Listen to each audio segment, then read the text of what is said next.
구독과 좋아요, 알림 설정 부탁드립니다. 안녕하십니까. 신혼이는 차 백수입니다. 오늘은 장이 엄청 좋았습니다. 셀트리온이 조금 빠졌음에도 불구하고 코스닥이 0.9% 오르고 이제 거래소가 0.5% 올라서 그간 시장을 주도했던 주도주들이 조금 주춤한 사이 이제 다른 종목들이 치고 올라와 줌으로써 조금은 정상적인 시장이 된 것 같습니다. 그래서 지금 거래소는 약 540개 종목이 올랐고 280개 종목이 내렸고 코스닥은 870개 종목이 올랐고 410개 종목이 이제 내렸습니다.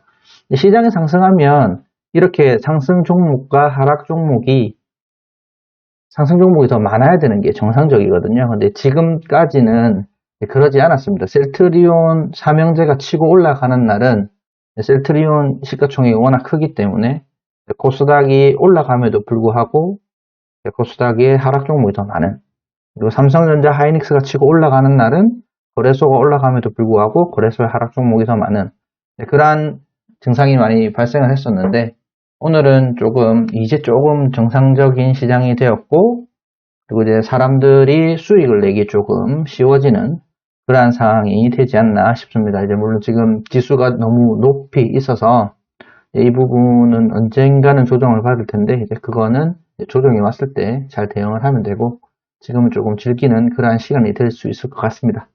오늘은 신고가에 대한 이야기를 한번 해볼 텐데요. 제가 지난 영상에도 신고가 매매에 대한 이야기를 조금 했었는데, 신고가 매매를 어떻게 할 수 있는지, 그리고 이제 신고가 종목을 찾으려면 어떻게 해야 되는지에 대한 부분 한번 살펴보도록 하겠습니다.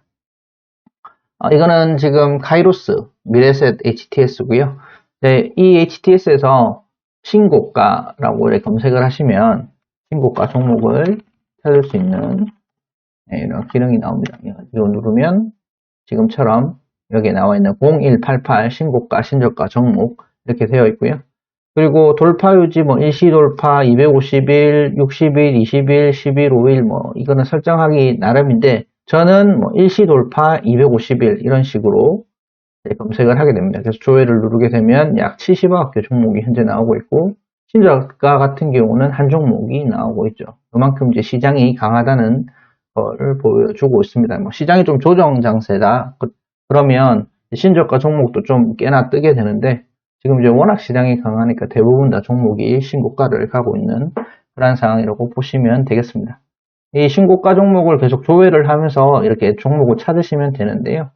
오늘 같은 경우 웰크론 한택이나 금양이나 사마페인트는 최근에 조금 조정을 받거나 신고가를 못 뚫은 상태에서 첫 신고가를 뚫었습니다. 사마페인트 같은 경우는 이전에 코로나 페인트 만들었다라고 해서 상한가 두 번 가고 조금 조정을 받다가 다시 신고가를 뚫어주는 모습이고, 금양은 어제 기사가 조금 떴었는데 LG화학에 이제 그 2차전지 관련된 재료를 납품한다는 이슈로 이렇게 어제 종가 조금 세게 마감하고 오늘 상한가 마감했습니다. 웰크롬 한택도 장중에 뉴스가 떠서 상한가를 기록하는 그런 모습입니다.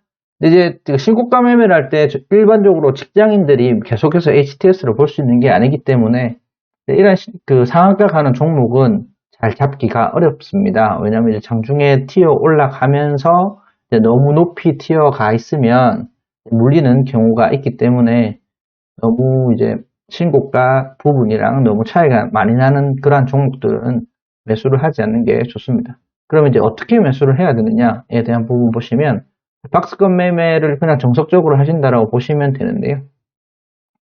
오늘 제가 매매를 한 종목 중에 하나인 E&D 같은 경우 이렇게 차트가 있습니다. 4월 달부터 8월 달까지 이제 급등을 했다가 약 4개월 정도 조정을 받고 다시 이제 신고가를 갱신을 하는데, 신고가를 볼 때 봐야 할 포인트는 두 가지 포인트가 있겠죠. 일단 여기에 나오는 신고가 리스트는 전 고점 대비 이제 신고가를 깨느냐에 대한 부분이라 8월 11일 날 나와 있는 고가인 34,200원을 뚫었느냐 뚫지 않았느냐에 대한 부분이고, 그리고 저는 또 종가 최고로 높은 종가를 조금 긍정적으로 바라보고 있기 때문에 이 부분을 조금 상향 돌파하면 앞으로 주가 가는데 조금 괜찮지 않냐라고 저는 그렇게 판단하고 있습니다. 그래서 이전 고가인 부분이랑 그리고 이전 종가 기준으로 고가인 부분을 보면 종가는 이날 31,550원 이렇게 마감이 되었습니다.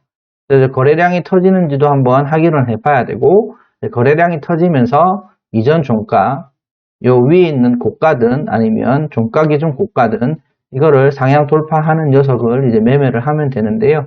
사실 여기 있는 고가 기준을 뚫었을 때 제가 한번 매수를 했었는데 조금 살짝 분봉상 밀리는 모습을 보여줘서 요거 뚫고 밀리는 모습 보여줘서 밀릴 때 이쯤에서 한 번 더 잡았습니다. 이쯤에서 한 번 더 잡았는데 그거 잡는 기준은 대략 이전 고가와 종가 기준 고가의 반 정도 사이 32,800원 그 언저리에서 이렇게 저는 잡습니다. 이거 잡고 종가 기준으로 여기 있는 31,550원을 하향 이탈하면 종가에 손절을 하거나 아니면 비중을 줄이거나 그런 식으로 하고, 지금 같은 경우는 아쉽게도 고가 기준으로는 오늘 종가가 상향 돌파하지 못했지만 종가의 고가 기준으로 상향 돌파를 한 상황이기 때문에 종가의 물량을 조금 줄이면서 홀딩을 하고 내일 매매를 할 생각입니다. 이런 식으로 이전 고가가 어디냐, 그리고 이 이전 고가 대비 지금 현재 가격이 얼마나 차이가 나느냐에 대한 부분이 포인트일 것 같은데, 웰크론 한텍 같은 경우는 이전 고가를 뚫었을 때 거의 상한가 근방이거든요. 상한가 근방이라서 저는 이런 종목은 잡지 않습니다. 왜냐하면 잘못 잡았다가는 윗골이 크게 달면서 밀리는 경우가 많아서, 오늘 제가 봤던 종목 중에 조금 윗골이가 강하게 밀렸던 종목은 로보스타, 이런 거겠죠. 로보스타, 저 사실 이 종목 매매했는데 손절을 결국 했습니다. 이전 고가를 보면 이 가격이죠, 이 가격. 이 가격인데, 이 가격 이제 뚫었을 때 매수했습니다. 뚫었을 때 매수를 했는데, 그때부터 계속 아래로 하방으로 갔기 때문에, 물론 이제 5일선이랑 괴리도 크고, 그 차트가 아직 무너지지는 않은 상태인데, 이 5일선이랑 길이가 커서 5일선 맞고 다시 올라가지 않을까. 내일부터 다시 갈 수 있기는 하긴 하지만 단기 급등했던 그러한 부분을 조금 부담스럽게 생각을 해서 전량 손절 처리를 했습니다. 다른 종목들도 윗꼬리를 다는 종목들이 상당히 많거든요. 우양 같은 경우도 윗꼬리 크게 달았죠. 신고가 뚫고 여기서 샀다라고 하면 이미 한 300원 정도 손해를 볼 수가 있고, 푸드웰도 당연히 이전 고가 뚫었을 때 못 사고 조금 뒤에 고점에서 샀다라고 하면 마이너스, 진짜 9,400원 사신 분은 마이너스 8% 지금 손해가 난 상태라고 할 수가 있겠습니다.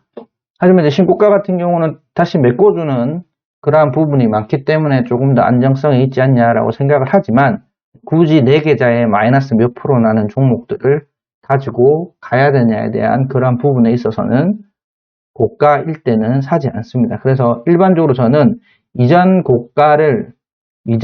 52주 신고가를 뚫었을 때 그 가격이랑 현재가 가격이 한 3% 내외일 때 매수를 많이 합니다. 그리고 종목이 15% 이상 오른 종목 같은 경우는 비중을 많이 줄여서 들어가기도 하고요. 왜냐면 오늘 같은 경우 장이 좋아서 이렇게 15% 이상 종목이 많이 나오는데, 이 부분 잘못하면 물릴 경우가 너무 많거든요. 그래서 물리지 않기 위해서, 그리고 물려도 덜 아프기 위해서 이런 식으로 고가인 애들은, 신고가 뚫었을 때 고가인 애들은 조금 물량을 작게 들어갑니다. 그래서 이엔드디 역시 고점에서 신고가를 뚫었기 때문에 원래 이제 매수를 하는 물량의 반도 안 들어갔다가 추매를 한번 함으로써 이제 원래 사는 물량의 반 정도를 채웠고, 그리고 이제 오늘 아까 말씀을 드린 것처럼 고가를 뚫지 못하는 조금 애매한 상황이 종가에 만들어졌기 때문에 가지고 있던 물량의 반을 줄여서 홀딩하고 넘어왔습니다.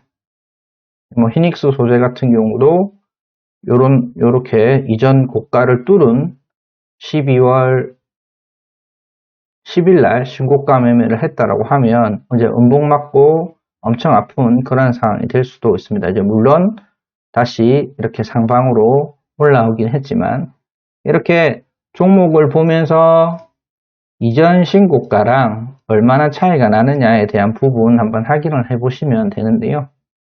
자, 이건 홀딩스도 똑같겠죠. 이전 고점 뚫고 장 초반에 이전 고점 뚫고 이제 흘러내려서 이제 9% 마감을 했고 장중 고점 대비 한 14% 하락을 하고 마감했습니다. 그래서 신고가 매매가 사실 성공 확률이 되게 높음에도 불구하고 조금 리스크가 있는 방법입니다. 그래서 조금 비중도 작게 적당히 몰빵하지 않고 자기가 감내할 수 있을 만큼 하고, 그리고 저 같은 경우는 종목을 사면서 이제 마이너스 5에서 7% 사이에 스탑로스 기능을 걸어 놓습니다. 그래서 스탑로스 기능을 걸어놔서 종목이 빠지면 알아서 손절이 나가게끔 그렇게 대응도 하고 있습니다. 그리고 이제 상승을 하면 조금 홀딩을 했다가 뭐 상한가 가는 종목을 내가 재수 좋게 잡았다라고 하면 상한가에 다음날 갭상할 때 조금 먹고 나오거나 아니면 이제 장중 추이를 조금 보면서 매매를 하는 그러한 방법으로 하고 있고요. 그래서 신고가 매매 참 좋은데 종목마다 특성이 다르고 종목마다 상한가 갈 수도 있고 그날 하한가 갈 수도 있고 이 장중에 등락폭이 워낙 크기 때문에 이러한 부분은 잘 판단을 해서 어느 정도 리스크를 두고 매매를 할 건지에 대한 부분 자기들이 잘 생각을 해서 매매를 하시면 좋을 것 같습니다. 저는 매매 뭐 다양하게 하긴 하지만 신고가 매매를 거의 주로 하는데요. 뭐 지금 장이 좋아서 수익이 계속 나는 건지 아닌지는 잘 모르겠지만 이제 꾸준히 매일매일 수익이 나고 있습니다. 저는 신고가 매매를 이제 가장 주로 하고 있는데 신고가 매매가 생각보다 수익이 잘 납니다. 네, 물론 이제 좀 짧게 끊을 때도 있고 길게 들고 갈 때도 있고 매매하는 날의 상황에 따라 그리고 종목의 상황에 따라 조금 다르게 가져가긴 하지만 신고가를 매매함으로써 꾸준히 수익 내는 부분은 저의 이제 기간별 매매 일지를 보시면 확인할 수가 있을 것 같습니다. 뭐 12월 달 조금 저 개인적으로는 장이 조금 많이 힘들었는데 삼성전자랑 셀트리온만 날아가는 그런 때라서 그래서 그래도 이제 꾸준히 이제 수익을 내고 있는 것을 보면 신고가 매매가 그렇게 잘못된 매매는 아니다라는 거 말씀을 드리면서 오늘 영상은 마치도록 하겠습니다. 감사합니다.